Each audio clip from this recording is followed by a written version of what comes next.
Thank you, Colin, and hi to everybody. And just to faces I know, it's lovely to see you all. Just great to be in this forum tonight. As Colin said, we just had our, we do 4 leadership gatherings a year. Just had one Thursday, and had Pastor Andy Piggott from the Bethel Church in Whangarei speak. And look, he gave an outstanding message on just what he believed God was doing in the current season. I personally feel it was a message that many people in our nation would relate to.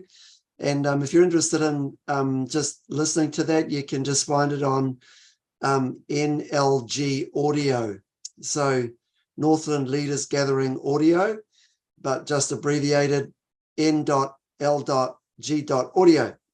And we had a good group of leaders there, and many were really encouraged and blessed by Andy's word on Thursday. And so the Northland Leaders Gatherings just play an important role in gathering leaders across our region from all kinds of different streams of churches.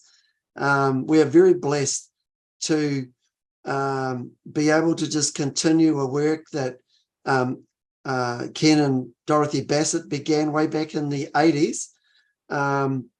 Actually, they began in a home up the road we live on, and then into our home for 12 years, and then down in Mariwa.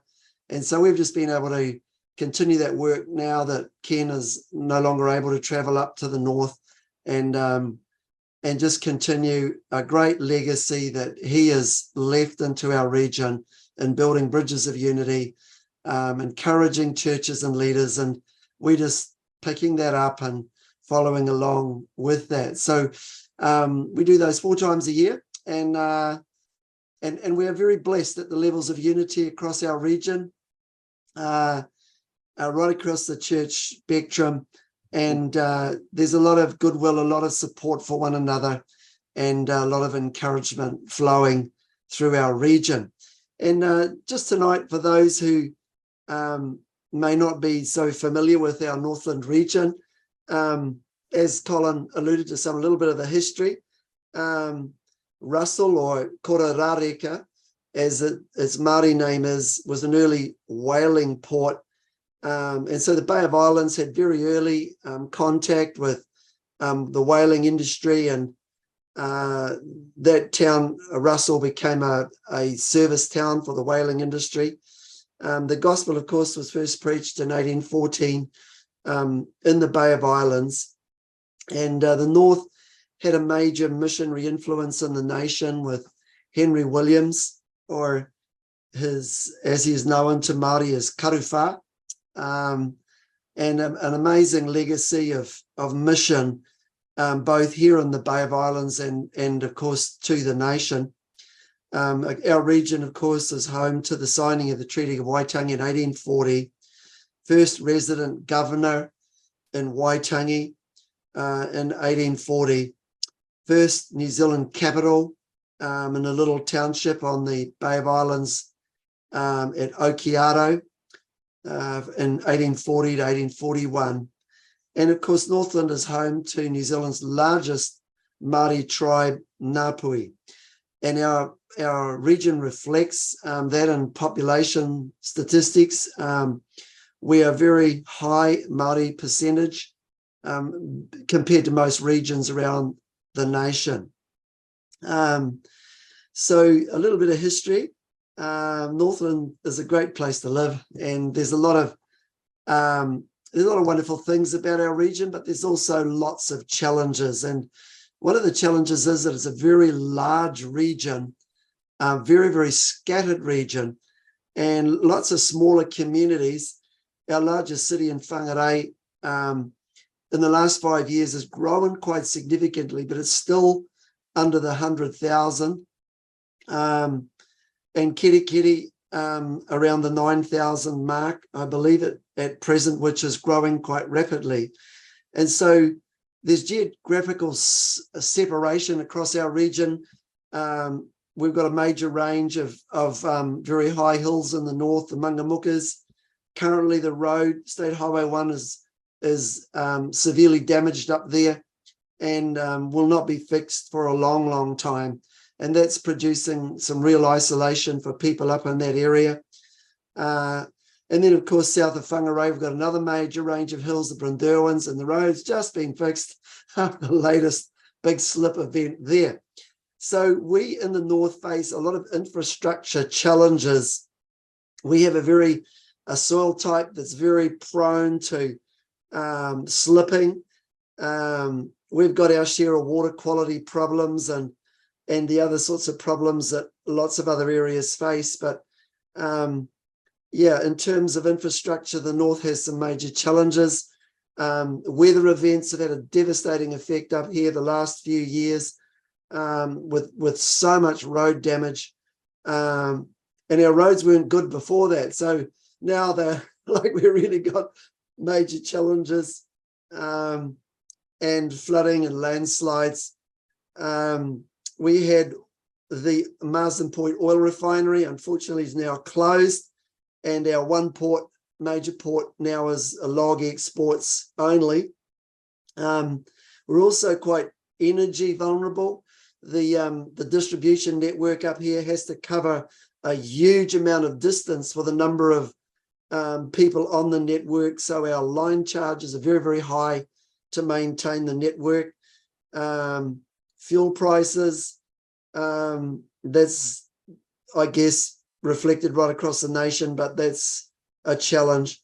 Our economy in the north, we're pretty dependent on farming, forestry, a bit of horticulture, tourism. One of the things the north's really facing right now is a massive housing crisis. There is literally thousands of cabins, small cabins, most of them between around about 20 square meters being built and shifted around on many, many homes and sections across our region, just trying to fill the gap in the housing shortage. And so while people may have somewhere to live, the burden on the existing infrastructure has probably just increased even more on sewage and water and all the rest. So the housing crisis remains an ongoing challenge up here.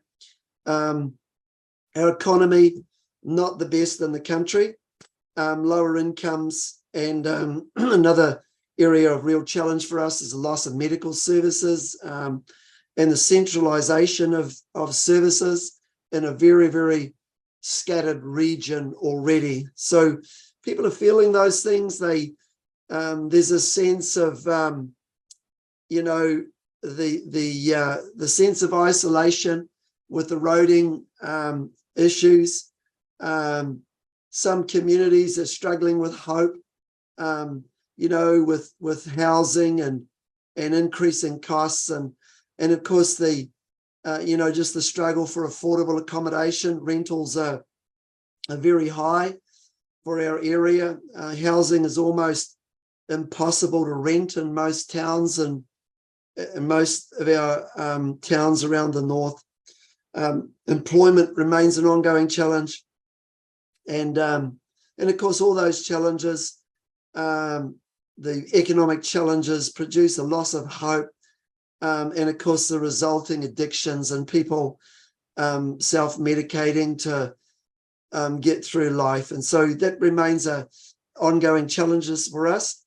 But in terms of areas of real blessing in our area, in our communities, there's many vibrant kingdom-thinking churches, and we are blessed with leaders who are grappling with the challenges of the last few years. They're keeping their eye on the call of God, and many churches are doing a fantastic job in our region. They're reaching out. They're seeking to get involved in their communities and really minister into the areas where the communities are hurting. And so many churches are doing well. Others are still recovering, and some still feeling a bit overwhelmed. But we're blessed to see, some real love and life flowing out of some great churches through our region, and definitely some exciting things taking place. So across our region, I would say overall, great challenges and great opportunities. And, we are blessed with the unity. One of the things we've seen, and it's great to see Jonathan Lever here tonight. Jonathan came up to our region some 10 or 12 years ago and brought a prophecy that God wanted to bring Māori leaders up alongside European leaders. And in the last about 6 to 7 years, we've seen a tremendous emergence of vibrant Māori leadership. Some of our most effective churches in the north now are Māori-led. Down in Kaiwaka with Tawhiri Littlejohn, bordering on revival. Just amazing.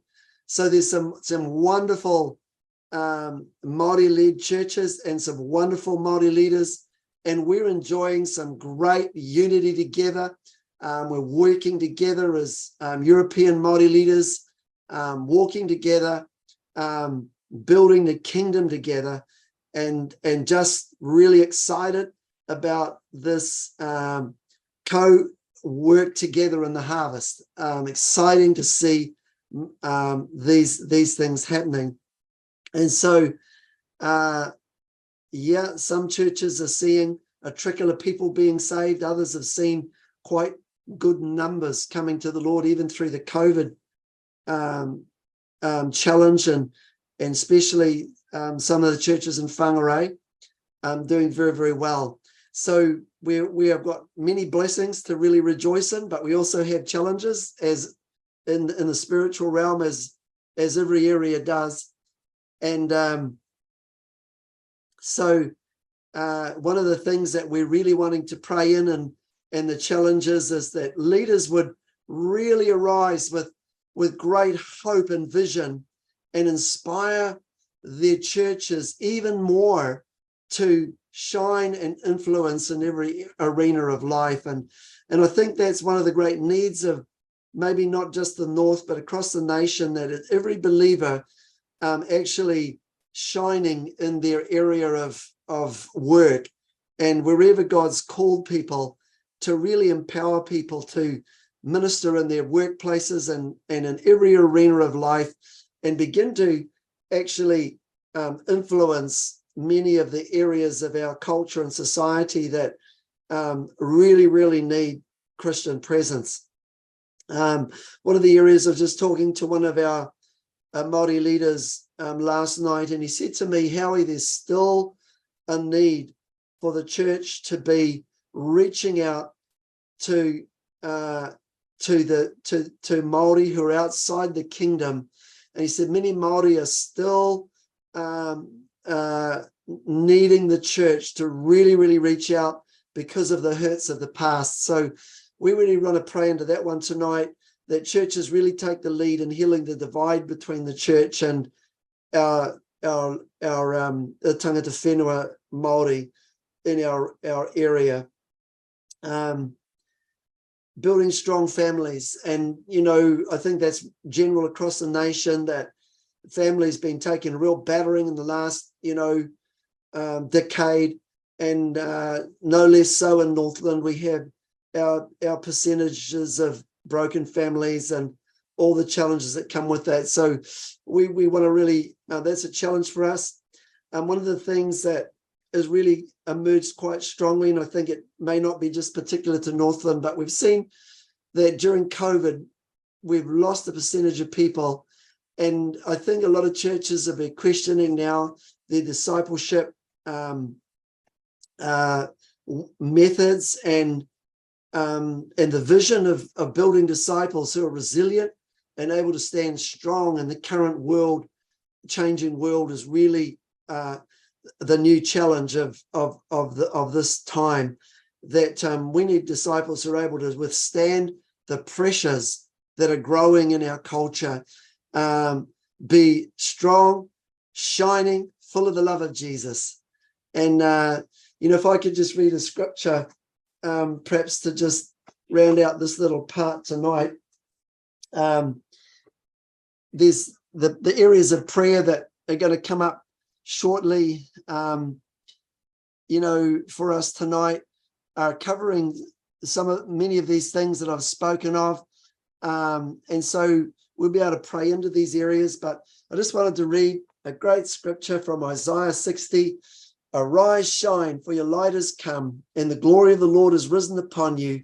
For behold, darkness shall cover the earth, and deep darkness the people. But the Lord will arise over you, and his glory shall be seen upon you. The Gentiles shall come to your light, and kings to the brightness of your rising. Primary fulfillment probably in the nation of Israel, but I think it has an application to us in the church. And, I think these are great days for the Christian church in our nation. We face a lot of challenges, but I am full of hope that in these days we will see major moves of the Spirit of God and breakthroughs for our regions. And no, we believe that so strongly over the north, that the greatest days are ahead of us. We are believing and standing and praying for the church to become a huge influencer in our communities and become a very, very major contributor to our communities. So that's just some thoughts from me tonight. And I'm just blessed to be here and just blessed to be among people who have a heart to pray for our nation and pray for our region here in the north. And so those are some of our challenges, our blessings, and great to just share with you tonight.